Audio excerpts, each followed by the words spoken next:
Bonjour à tous et bienvenue dans cette nouvelle guidance, j'espère que vous allez bien. Aujourd'hui on se retrouve pour la guidance qui va aller du 25 avril au 1er mai. Et on commence tout de suite avec l'oracle Histoire de sorcière, celui-ci. Et on va voir, vous allez choisir entre plusieurs cartes, peut-être 3, peut-être 4, selon celles qui vont vouloir sortir. Et je vous dirai après ce qu'elles signifient. J'espère que vous allez bien, que vous avez passé une bonne semaine, que les cartes ont pu vous aider dans votre vie la semaine dernière. Et là, on va voir cette semaine ce qui vous attend. Donc, c'est une guidance générale, je le rappelle. Donc, elle peut vous parler ou pas. Ce qui est bien dans le tirage d'oracle, c'est que vous avez le choix entre plusieurs cartes. Donc, normalement, si vous vous en référez à votre cœur, vous tombez sur une carte qui peut vous parler par rapport à votre vie à vous.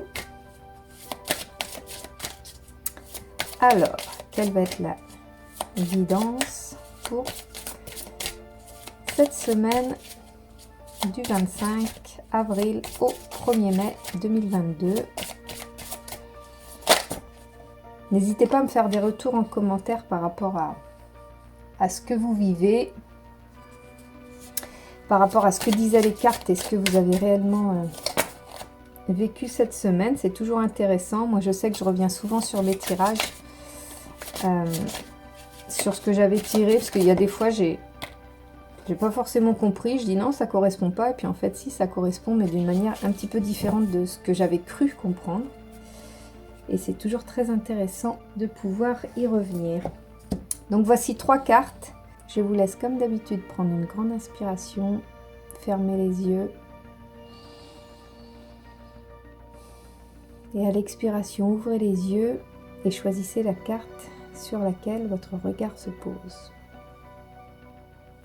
On commence par la première carte qui est Exprime ta pensée. Exprime ta pensée. Alors je vais vous dire à quoi elle correspond. Je mets des décos, c'est super mignon, mais ça ne tient pas. Alors la 9. Exprime ta pensée. L'élément R. Je vais continuer de te la montrer en la lisant. L'élément R régit notre parole, sans doute parce que les mots sont portés par notre souffle. Essaye de parler en retenant ton souffle, tu verras. On a souvent du mal à exprimer ce que l'on a sur le cœur. Soit on se censure par manque d'assurance ou par crainte de faire des vagues, soit on parle trop librement, parfois maladroitement, si bien que les mots ne sortent pas comme on l'aurait voulu. La communication ouverte et franche, ce n'est pas facile, mais c'est la base de toute relation saine, qu'elle soit personnelle ou professionnelle, et mérite donc tous les efforts pour être exprimée correctement, aussi complexe soit l'exercice. Dans cette carte, peut-être que vous souhaitez dire un petit peu le fond de votre pensée, soit à un proche, soit à un collègue, soit à l'élu de votre cœur, peu importe. Vous avez quelque chose à dire, mais vous n'arrivez pas à sortir les mots. Ça peut être aussi envie de vous exprimer par rapport à votre mal-être, par rapport à vos sentiments actuels. Le fait que de ne pas vous exprimer vous bloque aussi dans votre évolution. Là, cette carte vous invite vraiment à exprimer votre ressenti. Bien sûr qu'il faut choisir ses mots pour ne pas blesser la personne en face, mais pour vous-même, il est nécessaire aussi de vous exprimer pour vous sentir mieux en fait. Donc ça, c'était la première carte. Si vous avez choisi la carte 1, il va falloir vous exprimer. La carte numéro 2, c'est Imagine et conçois. Imagine et conçois. Elles sont vraiment très très belles, les cartes du jeu d'oracle Histoire de sorcière, j'aime beaucoup. Alors, on va voir ce que ça dit. Imagine et conçois. C'est encore une carte d'air.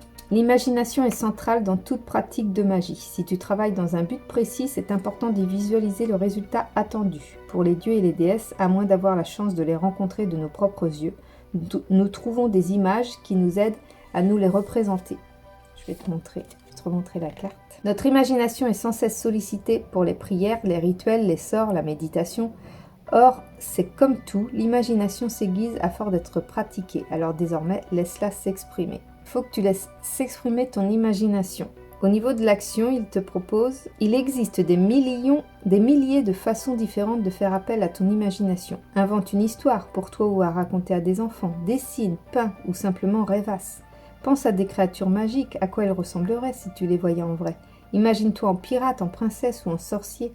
Ne serait-ce que quelques minutes par jour avant de t'endormir, invente des histoires folles. Folles et merveilleuses. Ou imagine 5 minutes de paix, assis au bord de l'océan, cela fonctionne tout aussi bien. En fait, cette carte, elle te demande de quitter un petit peu le monde réel et d'arrêter finalement de te focaliser sur la réalité qu'on veut bien te montrer. Surtout actuellement, avec l'environnement très anxiogène, que ce soit dans les médias ou sur les réseaux sociaux, on a tendance à croire qu'il n'y a qu'une seule façon de vivre et qu'il n'y a qu'une seule façon de penser, qu'il n'y a qu'une seule manière d'appréhender les choses. Le fait de créer, d'imaginer, de créer dans ta tête va te permettre de te détacher de tout ça et de pouvoir rêver et construire un monde nouveau et un monde qui te correspondra à toi. Donc c'est très important de créer, que ce soit dans ta tête ou sur papier, ou de n'importe quelle manière, que ce soit en écrivant, que ce soit en dessinant, que ce soit en peignant, peu importe, ou même en faisant des sculptures, ou même en faisant de la poterie, peu importe, ou de la couture, peu importe la création, le choix artistique que tu vas prendre pour ta création, imagine absolument ce que tu veux. Ça va t'aider vraiment à créer la vie dont tu rêves et dont tu as besoin surtout, je pense. Ça, c'était la deuxième carte. Et enfin, la troisième carte, c'est force et résilience. Et là, c'est la terre. Une carte de terre, celle-ci. Force et résilience. Très belle carte aussi. Alors, je vais te la montrer. On va essayer de ne pas oublier. La notion de force peut avoir un sens différent à différents moments de la vie. Elle peut évoquer notre forme physique pour courir un marathon, escalader des montagnes ou danser jusqu'au petit matin. Elle peut renvoyer à notre force émotionnelle ou à notre capacité à triompher de l'adversité. Tout le monde n'est pas Superman ou ne peut pas sauter d'un bâtiment à l'autre, mais nous avons tous de la force là où elle est nécessaire. Parfois, cette force dépend moins de nos muscles que de notre volonté. Oui, souvent quand on parle de force, on parle surtout de force physique, mais il y a également la force mentale à entretenir et à fortifier en fait. Au niveau de l'action, ils te disent « Fais une activité qui te met au défi, qui requiert plus d'énergie que celle dont tu crois disposer. Marche plus loin que ton objectif, tiens tête au tyrannique, abandonne une addiction, sois fort, tu peux y arriver. » Cette carte t'invite à surpasser la force dont tu penses être capable. Elle t'invite à pousser plus loin, à aller plus loin, à te défier davantage en fait, pour te montrer que tu es plus fort que tu ne crois. Voilà, ça c'était la guidance générale pour l'oracle de la semaine prochaine. J'espère que cette guidance va pouvoir t'aider, va pouvoir te permettre de mettre en place des actions pour te sentir mieux et pour te sentir serein pour cette nouvelle semaine. Nous allons passer maintenant à la guidance générale pour la partie professionnelle. C'est parti. Alors, qu'est-ce qui t'attend professionnellement la semaine prochaine, la semaine du 25 avril au 1er mai? Qu'est-ce qui t'attend au niveau professionnel? Ah, j'ai déjà 3 cartes.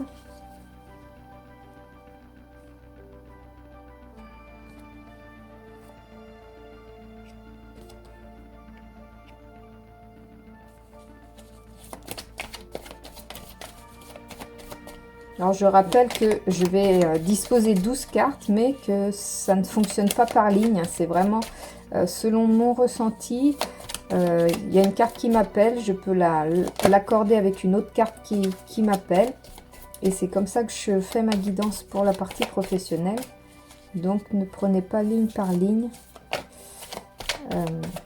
Ça dépend vraiment selon votre vie.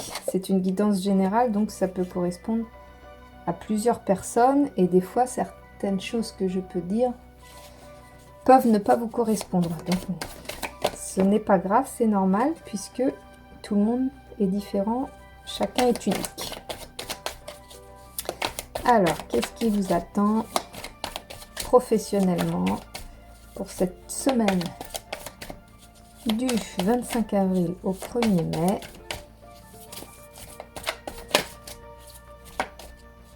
Celle-là a eu envie de sortir. J'ai celle-ci aussi. Hop là. Bah, du coup, j'en ai 2 de plus. Encore 3 cartes. Qu'est-ce qui vous attend professionnellement la semaine prochaine du 25 avril au 1er mai. On va le savoir tout de suite. Alors,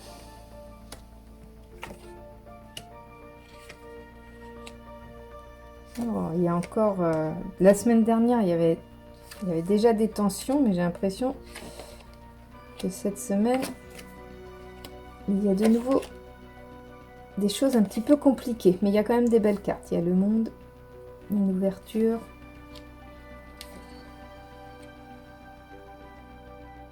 Alors, au niveau des bâtons, j'en ai 1, 2. 2 bâtons au niveau des épées. J'ai 1, 2, 3, 4. Au niveau de... Ça va turbiner dur au niveau de votre esprit, je pense. On a une seule carte de pentacle, de denier donc. Et on a l'empereur, la mort, le monde, le jugement. On a quand même 4 cartes majeures. Ouais, ça bouge encore pas mal la semaine prochaine. Alors, le 7 de bâton, il vous avertit que soit vous vous confrontez à des personnes, des collègues de travail ou une direction qui ne va pas être d'accord avec vos souhaits ou vos motivations ou votre façon de faire. Vous allez avoir l'impression qu'on vous malmène en fait. Vous allez avoir l'impression émotionnellement que c'est un combat en fait. Vous allez vous sentir... vous allez avoir l'impression d'être agressé comme si on voulait vous empêcher de faire votre travail en fait. C'est comme ça que je le ressens. Hein. Après, il peut y avoir plusieurs interprétations, mais c'est comme ça que moi je le sens. Il y a aussi une envie de renouveau dans votre travail, dans votre activité professionnelle, ou peut-être si vous n'en avez pas, un nouveau départ, peut-être un nouvel élan vers un nouvel emploi. Si vous êtes en recherche d'emploi, vous avez envie de nouveautés en fait. Peut-être de changer de secteur de travail ou peut-être changer de profession, d'aller au-delà de vos acquis en fait. Le 5 d'épée, il y a une personne dans votre entourage professionnel qui tente de prendre peut-être un petit peu trop de place, ce qui va créer du conflit. C'est peut-être là où cette carte rentre en jeu, où vous allez vous sentir un peu persécuté ou un petit peu affaibli par cette personne qui prend un petit peu trop de place, qui veut tout ramener à elle, qui veut récolter les lauriers en fait du travail, et vous allez trouver ça peut-être un petit peu injuste. Le 8 de pentacle annonce un surcroît de travail. Peut-être que l'activité reprend et que vous allez avoir beaucoup de travail en perspective dans votre milieu professionnel. Peut-être est-ce un nouveau travail également qui va vous demander aussi beaucoup d'investissement, mais vous allez vraiment être dans une activité assez intense la semaine prochaine. La mort c'est une transformation. Peut-être que vous avez décidé de ne plus vous laisser faire. Peut-être que justement vous en avez marre de subir en fait, de subir votre travail. Et la carte de la mort indique une transformation pour peut-être ne plus supporter ces dirigeants ou ces collègues qui créent le conflit et qui vous affaiblissent. Il y a vraiment une histoire de transformation avec la carte de la mort. Au niveau de l'empereur, vous avez un nouveau projet professionnel. Est-ce que c'est dans la même entreprise ou est-ce que c'est dans une autre entreprise? Est-ce que c'est une création d'entreprise? Vous êtes en train d'organiser vos plans pour créer quelque chose de nouveau. Peut-être, est-ce que ça rejoint cette carte-là où vous avez envie de renouveau dans votre vie, vous avez envie de laisser derrière vous ce que vous avez déjà acquis. Et donc l'empereur vous indique que vous allez planifier ce changement, cette transformation professionnelle, ce changement professionnel. J'ai envie de croire que ce nouveau changement avec l'empereur va vous mener vers un nouveau monde, vers un nouveau vous. Ça va peut-être créer la transformation justement, le fait de vouloir créer de planifier un changement, de vouloir créer quelque chose de nouveau, de vouloir transformer votre vie, va vous mener vers la réussite.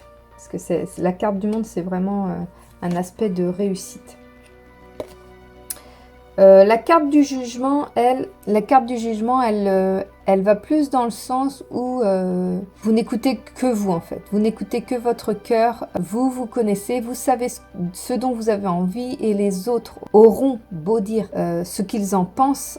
C'est votre opinion avant tout qui prime. Et je pense que c'est une bonne chose, surtout si vous subissez, votre travail en ce moment. Ça peut être une ouverture vers un renouveau, vers une transformation comme la carte de la mort.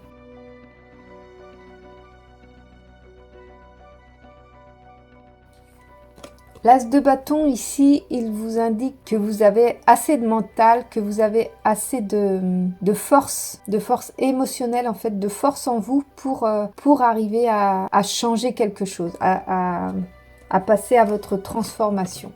Je pense que à un moment donné, vous allez peut-être vous sentir à bout de souffle en fait. Ça va être trop pour vous. Et la carte de la mort indique cette transformation. Et cette carte, en fait, elle confirme que vous avez les forces en vous pour y arriver. Donc, n'ayez pas peur du changement, n'ayez pas peur de dire ce que vous pensez, n'ayez pas peur de lutter finalement contre des personnes qui ne sont pas forcément en accord avec vous ou qui essayent de vous déstabiliser comme cette carte peut le faire. Vous avez la force en vous pour lutter contre ça. Ayez confiance en vous en fait.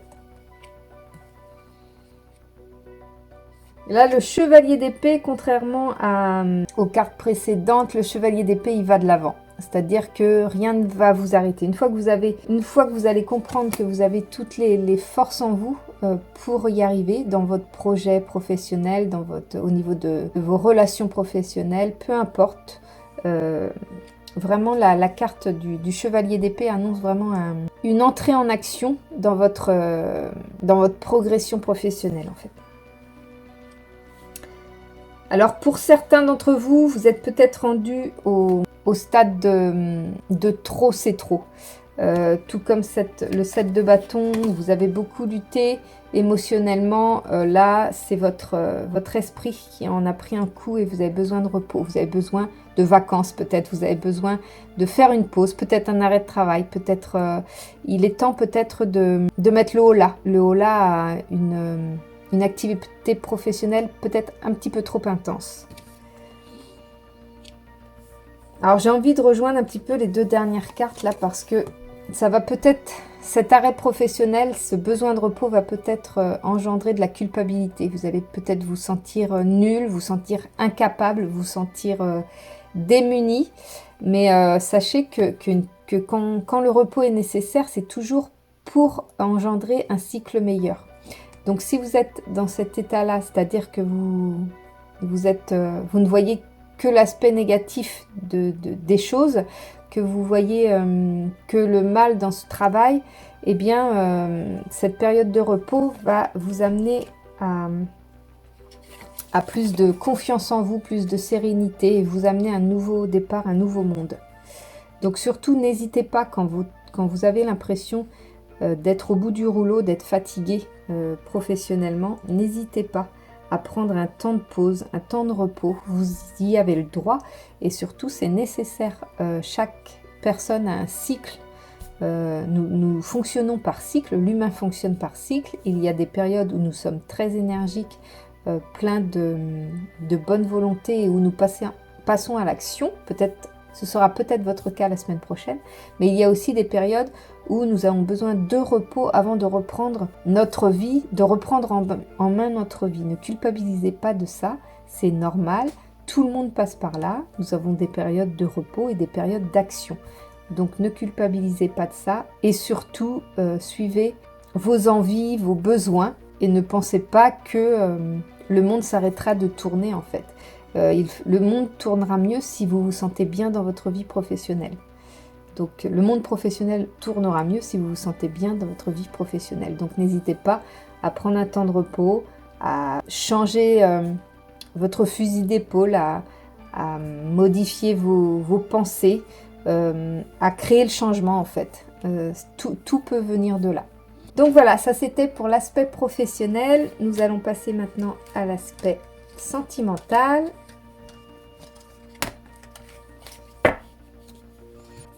c'est reparti pour un tirage pour l'aspect sentimental. Pour la semaine du 25 avril au 1er mai. J'espère que Pâques s'est très bien passé pour vous, pour les gourmands, vous avez eu du chocolat. J'avoue, on a hésité beaucoup à acheter du chocolat Kinder avec tout ce qu'on a pu dire sur le sujet. Mais on a décidé, je vais la ressortir celle-là parce que je ne la sens pas. Alors, on a quand même, oui, acheté notre chocolat malgré tout. Et on en a acheté moins que d'habitude. Déjà parce qu'on s'y est pris au dernier moment avec cette peur de la salmonelle. Et puis finalement, c'était aussi bien. On n'a pas besoin de beaucoup de chocolat. J'ai mon fils qui travaille en boulangerie qui m'a ramené du chocolat fait par le boulanger. Et j'avoue que ils étaient excellents. Alors, ça n'a pas l'air de vouloir... ça me plaît pas trop. Je vais voir. Je vais tirer les cartes comme ceci.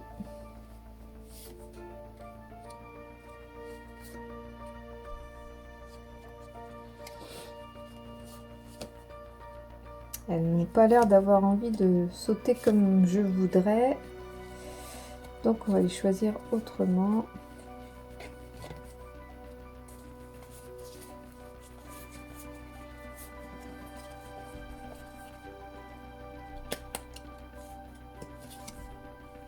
Celle-ci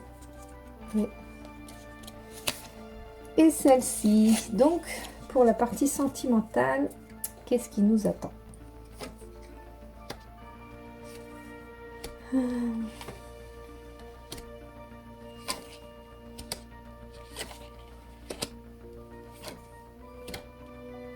La carte du monde, le jugement de nouveau, les amoureux, c'est plutôt bon signe, si vous êtes célibataire notamment, ou même en couple, ça montre plutôt une bonne entente.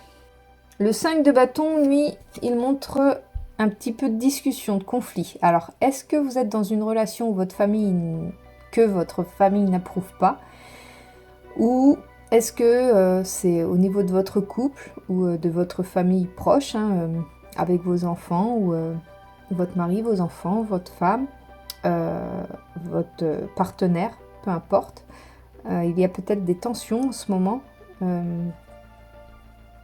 Est-ce que c'est des tensions dues à un manque d'attention l'un de l'autre, un manque d'amour peut-être, un manque d'affection, ou est-ce que c'est parce que vous n'y consacrez pas assez de temps?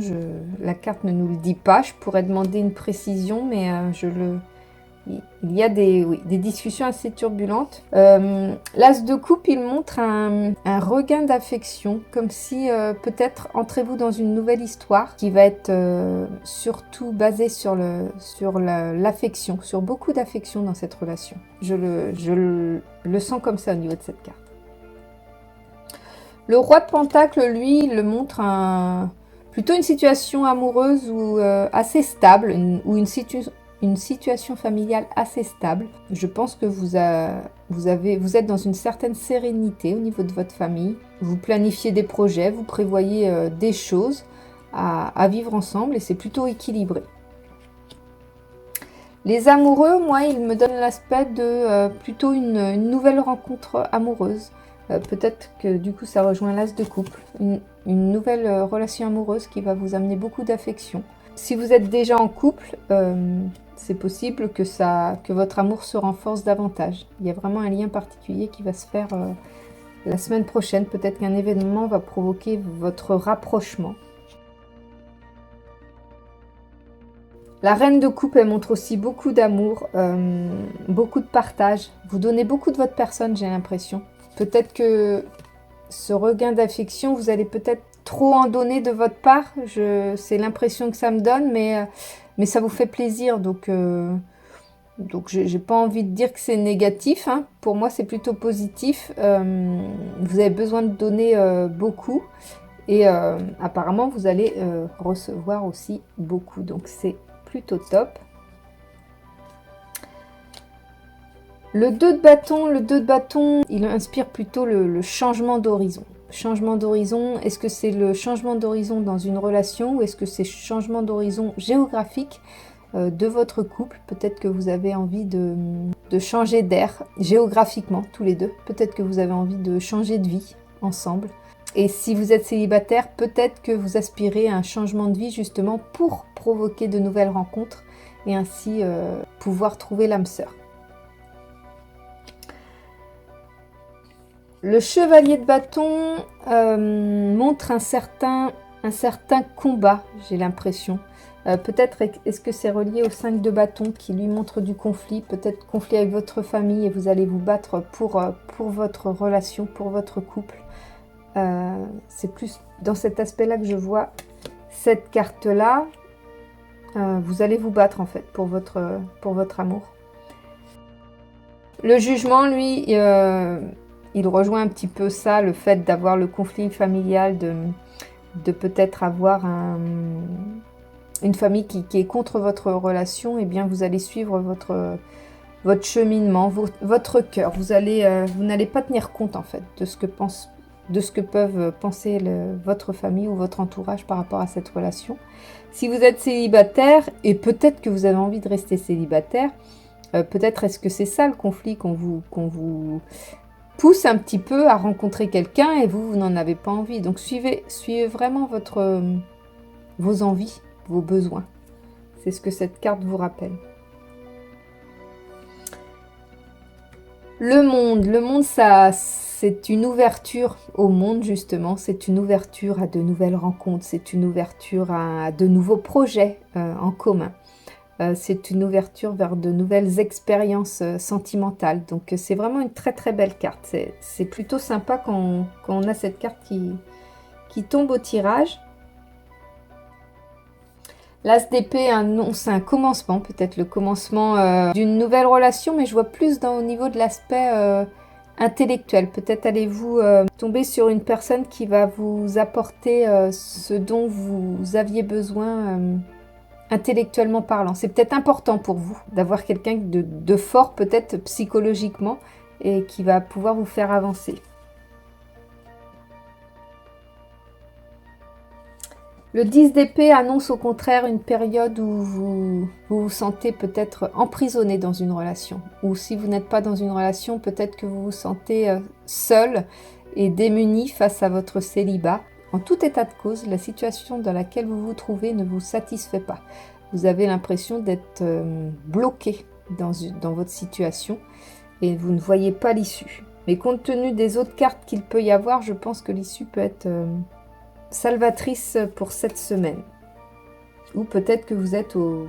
Le 10 d'épée, c'est quand même une fin de cycle. Hein, donc ça va peut-être vous montrer le chemin vers la lumière. Hein. D'ailleurs, le 5 de pentacle annonce plutôt une possibilité de chemin plus lumineux. Là, vous n'avez pas l'impression que ça avance, vous avez l'impression de stagner dans votre situation, de ne pas trouver le chemin ou l'issue à votre situation. Mais le 5 de pentacle vous annonce qu'après toutes ces difficultés, vous devriez retrouver la lumière.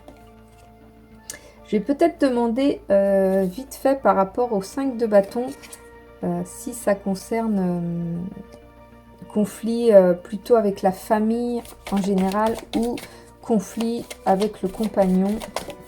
Est-ce que ça concerne la famille? Ouais, c'est plutôt peut-être plus un conflit familial.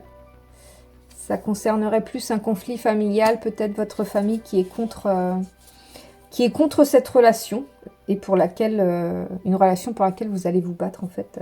Ça annonce quelques tensions, mais dans l'ensemble, il y a quand même beaucoup d'amour, beaucoup d'affection, beaucoup de renouveau, du changement peut-être géographique ou du changement plutôt positif, une fin de cycle au niveau des tensions, de votre situation chaotique actuellement, sentimentalement. Tout ça devrait s'arranger dans l'ensemble. Voilà, c'était la guidance pour la semaine du 25 avril au 1er mai. J'espère qu'elle vous a plu, j'espère qu'elle a pu vous parler, j'espère qu'elle a pu vous aider à y voir plus clair dans votre situation. C'est une guidance générale, je le rappelle, si vous avez besoin d'une guidance personnalisée pour pouvoir vraiment travailler sur des points précis de votre situation. Si vous vous posez beaucoup de questions par rapport à quelque chose, n'hésitez pas à demander une guidance personnalisée. Je peux vous en proposer. Il vous suffit de m'envoyer un message par email. Vous trouverez mon adresse email en barre d'informations, donc n'hésitez pas. Vous pouvez toujours me demander des renseignements. Je fais toujours un tirage au préalable sur votre personnalité pour voir si je suis bien connectée à vous et si mes cartes correspondent, enfin mon tirage de cartes correspond à votre personnalité. Nous pourrons alors envisager une guidance personnalisée.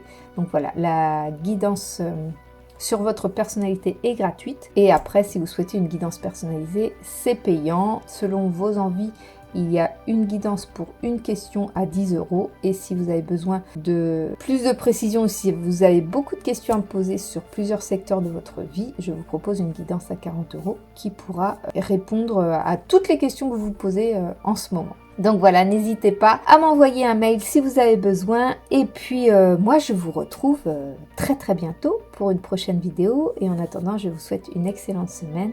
À bientôt!